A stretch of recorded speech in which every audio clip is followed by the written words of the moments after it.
गांव से निकाले गए विलियम झरने के पानी में झुककर पानी पी रहे थे। तभी जंगल से अचानक एक सुनहरे बालों वाली जूशी मेरन आई। उसने देखा कि विलियम के पेट पर चोट है तो वह आगे बढ़कर पूछने लगी। जब उसे पता चला कि विलियम को उसके कबीले वालों ने बाहर निकाल दिया है तो उसे बहुत सहानुभूति हुई। उसने बिना कुछ कहे जड़ी बूटियां पीसनी शुरू कर दी और उसके होंठों पर अनायास ही एक मोहक मुस्कान आ गई, क्योंकि विलियम वह सबसे ताकतवर आदमी था जिसे उसने कभी देखा था। वह जड़ी बूटी लगाते हुए अपनी आंखों से इशारे करने लगी। कई दिनों की देखभाल और इलाज के बाद विलियम आखिरकार स्वस्थ हो गया और दोनों के बीच अच्छी दोस्ती भी हो गई। लीसा ने इस बेघर आदमी को अपने कबीले में ले जाने का फैसला किया, लेकिन उसे क्या पता था कि रात को फिर से बंदरों ने हमला कर दिया। विलियम ने डंडा उठाकर बंदरों को भगाया, लेकिन डरपोक लीसा घबराकर भाग खड़ी हुई। वह पूरी रात दौड़ती रही, तब जाकर मुश्किल से बंदरों का पीछा छुड़ा पाई, लेकिन अनजाने में एक गड्ढे में गिर गई। विलियम उसे बाहर निकालने के लिए हाथ बढ़ाने ही वाला था कि फिर से दहाड़ने की आवाज आई तो वह भी सीधे गड्ढे में कूद गया ताकि छुप सके। दोनों एक दूसरे की धड़कनें सुनते हुए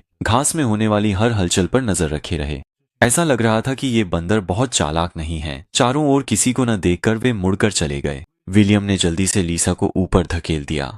कई दिनों की यात्रा के बाद वे आखिरकार उस खूबसूरत नजारों वाले कबीले में लौट आए। इस कबीले के आदिवासी खेती और मछली पकड़ने की तकनीक सीख चुके थे, इसलिए उनकी जीवन शैली काफी अच्छी थी।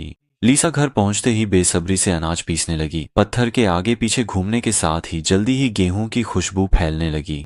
पहाड़ की गुफा से आए विलियम ने ऐसा खाना पहले कभी नहीं देखा था। एक बार छकते ही उसने यहीं हमेशा के लिए रहने का फैसला कर लिया। कबीले के लोग अपनी मेहनती हथेलियों के दम पर भरपूर कपड़े और खाना पाकर सुखी जीवन जी रहे थे।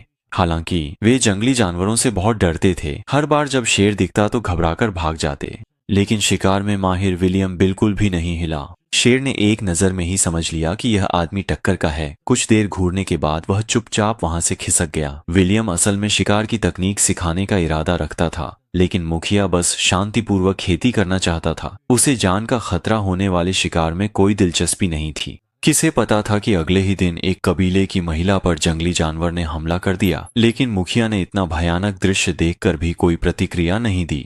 वह नहीं जानता था कि उसका यह मूर्खतापूर्ण फैसला उसके कबीले को लगभग विनाश के कगार पर ले आया, क्योंकि शेर के राजा के जासूसों ने इस कबीले को पहले ही खोज लिया था। कुछ ही समय बाद लोहे की तलवार ली गुफाओं में रहने वाले लोग लूटपाट करने आ गए।